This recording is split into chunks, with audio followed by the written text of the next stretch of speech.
Mafanikio ya sera ya kilimo kwanza ambayo imekuwa ikitekelezwa nchini Tanzania imetajwa kuwa mfano wa kuigwa na nchi nyingine barani Afrika na nchi wafadhili ikiwemo Marekani kutokana na kilichoelezwa kwamba ni utekelezaji thabiti uliotoa tija. Mwandishi wetu Jamila Omar aliyeko Abuja anaarifu zaidi.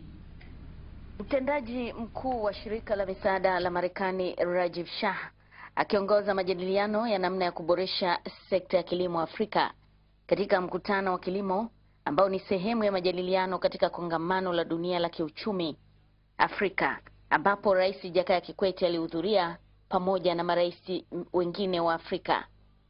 Bwana Shah anabainisha kuwa Rais wa Marekani Barack Obama ni mmoja wa watu waliovutiwa na utekelezaji wa dhana ya kilimo kwanza ambayo hadi sasa ni nchi 10 za Afrika zimejiunga katika kuiga mfano wa sera ya kilimo kwanza na nyingine zimeendelea kujiunga katika kongamano la Abuja. Reaching and benefiting smallholder farmers, women, children who otherwise wouldn't have enough to eat. And your leadership with Kilimo Kwanza in Tanzania has served as an example for many other countries and donor partners like the United States.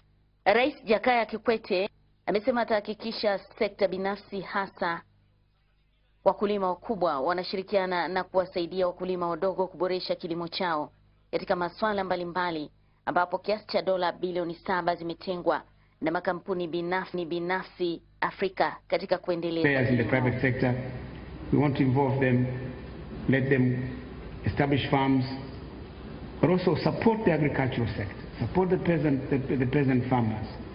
Get the inputs that they need, get the skills, get the technology that they need. Kongamano la dunia la kiuchumi mwaka 2014 limemalizika kwa vikao mbalimbali kufanyika ndani ya siku 3 ambazo wakuu wa nchi mbalimbali kutoka bara la Afrika wamekuwa wakikutana. Kutoka Abuja, Nigeria, Jamila Omar, Channel 10.